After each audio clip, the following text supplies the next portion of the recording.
रायगड हा प्रकार भक्कम सुरक्षित झालाय बघा. समध्या सोयी साधनांनी परिपूर्ण झालाय. राज बेलागन बुलंद रायगड आपल्या राज्याभिषेकासाठी सुसज्ज आहे.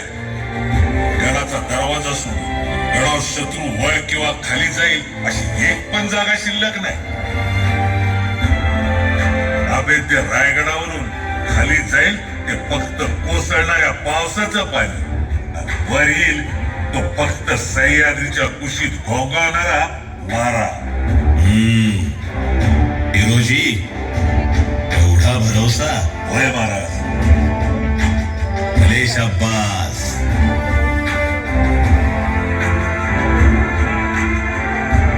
शिवरायांच्या राज्याभिषेकानं सारी रयत आनंदात न्हाऊन निघाली. राज्याभिषेकाच्या सोहळ्याचा आनंद लुटत असतानाच कोजागिरी पुनवेच्या उत्सवाची तयारी रायगडावर सुरू झाली.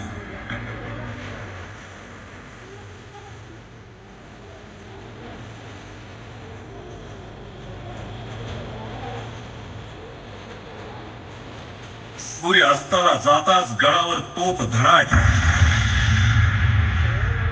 गडावरून खाली जाण्यासाठी इशारा झाला.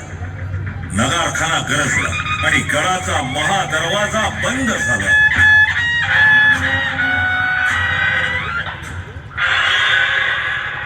पुनवेची तयारी आणि रायगडाचं दिमागदार रूप. मर्दानी खेळ पाहण्यात दंग असलेली हिरा जोळण भानावर आली आणि लेकराच्या आठवणीनं तिनं दरवाजाकडे धाव घेतली. थांबा, ओ दादा, दादा थांबा की, ओ थांबा, मला खाली जाऊ दे दादा. हिरा गवळण गडाखालच्या वाडीत राहते. दादा दरवाजा उघडा की, मला जाऊ द्या. आता दरवाजा उघडला जाणार नाही. बरं दादा, मला खाली जायलाच हवं. तुम्ही दरवाजा जरा किलकिला करा, मी हवेसारखी निघून जाते. नाही ताई, आता दरवाजा उघडाल तो एकदम सूर्य उगल तवाच. तसा गडाचा नियमच आहे, राजांचा हुकूमच आहे तसा. अरे काय गडबड आहे रे तिकडं? आणि दरवाजा मोहर कोण मावली हुच्चत घालते ना? बाबा, मी हिरा गवळण कोजागिरी पुनवासाठी गडावर दूध घेऊन आली होती. अहो लेकराला बाजारात टकूच घेता घेता येळ झाला. बाबा जरा दरवाजा उघडा की, मला जाऊ द्या की खाली. नाही पोरी, आता दरवाजा नाही उघडता येणार. तसा राजांचा हुकूमच आहे. दिस मावळ्याला बंद झालेला दरवाजा आता दिस उगवल तवाच उघडत. मग बाहेर स्वतः राजा असलं तरी बी. अगं ह्यो स्वराज्याचा आणि रायगडाचा नियम आहे. तो समध्यांनी पाळलाच पाहिजे, नाहीतर कठोर शासन आहे. तवा पोरी, तू धर्मशाळेत रात्र काढ. अगं तिकड समधी सोय आहे. जा, घाबरू नकोस आणि काय बी काळजी करू नकोस. तू इथं छत्रपती शिवाजी राजांच्या रायगडावर आहेस. निर्धास्त राहा. ते ठाव आहे मला बाबा, मी राजाच्या गडावर आहे ती. तिथं माझ्या केसाला बी धक्का लागणार नाही. पर बाबा मला जाऊ दे की. अहो तिकडं माझ्या पोटचा गोळा, माझं ताण्याला लेकरू झोपडीत एकडच आहे.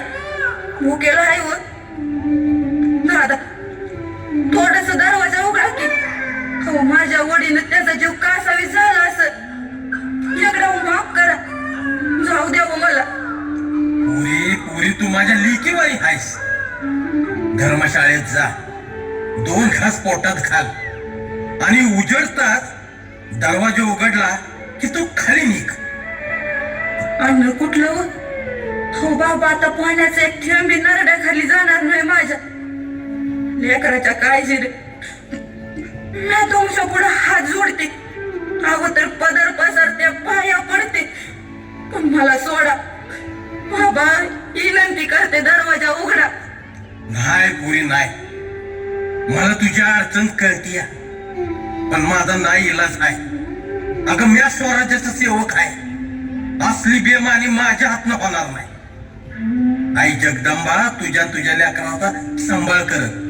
जा पुरी, तू जा आता.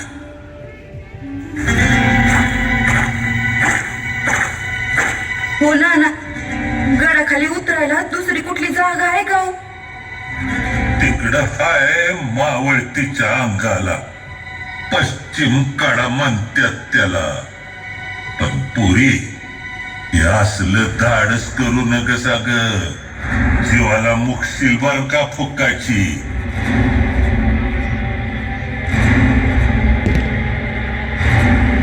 स्वराज्याची राजधानी रायगडाचे रुबाबदार आणि देखणं मनोहरी रूप पाहण्याला पुनवेचा चंद्र आसमंतात अवतरला.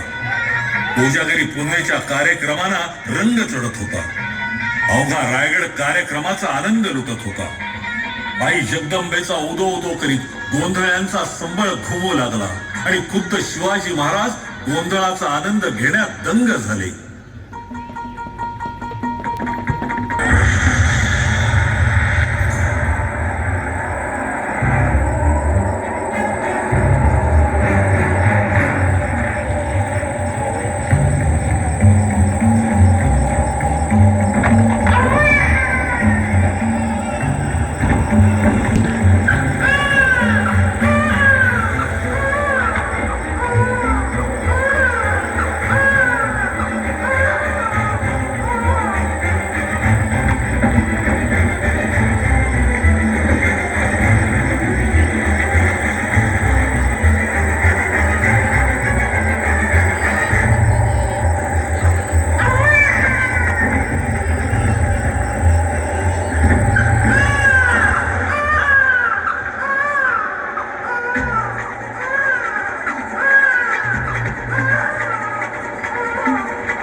किल्लेदार लय अजब घडलं.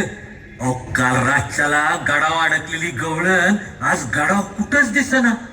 समजा गड पालता घातला पण कुठंच दिसना. हा हा, काय बोलतोय मुजराज? काल गडावर असली हिरा गवळण खाली बी गेली नाही आणि गडाव बी कुठं दिसना. पण एक दुधाचा रिकामा हांडा पश्चिम दिशेच्या कडाला पडून आहे. किल्लेदार, तातडीनं तपास करा. गडाखाली माणसं पाठवा, चौकशी करा, शोध घ्या तिचा. जिथं कुठं असेल तिथून हजर करा तिला. एक माऊली गडावरून नाहीशी होते ही गोष्ट साधी सरळ नाही. धीरज,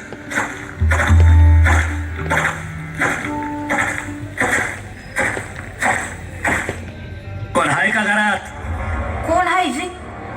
मी आहे ना. कोण हवंय तुम्हासनी? तू कालची हिरा गवळणच ना? होय जी. का काय झालं जी? राजांचा हुकूम आहे, तातडीनं गडाव तुला हजर करण्याचा आदेश आहे. आई जगदंबे, वाचू ग बया मला यातून.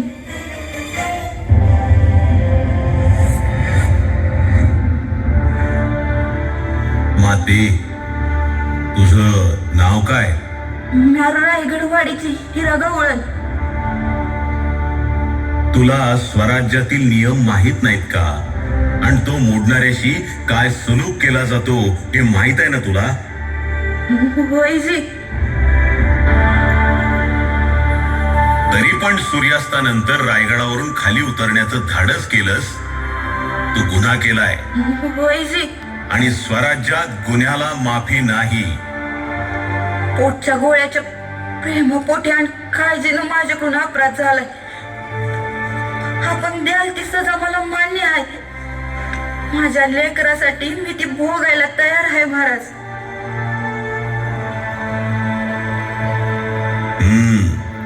तुझी सजा एकच. काल भर रात्री तू जे धाडस केलंस ते आज आमच्या समोर करून दाखव. नाही महाराज, नाही. आज माझ्याच्यानं नाही जमायचं. हो काल माझ्या पोटचा गोळा झोपडीत एकलाच होता, भुकेला होता. त्याच्या प्रेमापोटी काल धाडच झालं माझ्याकडनं. आज नाही व्हायचं. आज ते माझ्यासाठी मोठं संकट आहे. व काल काल कड्यावरून मला माझ्या पोराचा चेहरा दिसत होता. आज आज त्याच दारी यमराज दिसतोय. माझं मरण दिसतंय. महाराज, महाराज याकडं माफी असावी. घाबरू नकोस पोरी. तू आता फक्त हिरा गवळण राहिली नाहीस, तर बेलाग आणि बुलंद अशा रायगडाचा पश्चिम कडा मोठ्या धाडसाने कापून काढणारी या स्वराज्यातील हिरकणी आहेस. हिरकणी. तुझ्यासारख्या वाघिणी या स्वराज्यात आहेत, तोपर्यंत या हिंदवी स्वराज्याला नरवीरांची कमी कदापि भासणार नाही. या बहादूर माऊलीचा साडी चोळीने सन्मान करून पाठवणी करा, आणि ज्या बाळासाठी तिनं हे धाडस केलं त्या लेकराला सोन्याचा वाळा भेट द्या. हिरोजी, या ठिकाणी तातडीने बुरुज बांधायला घ्या, आणि तो बुरुज हिरकणी बुरुज म्हणून ओळखला जाईल.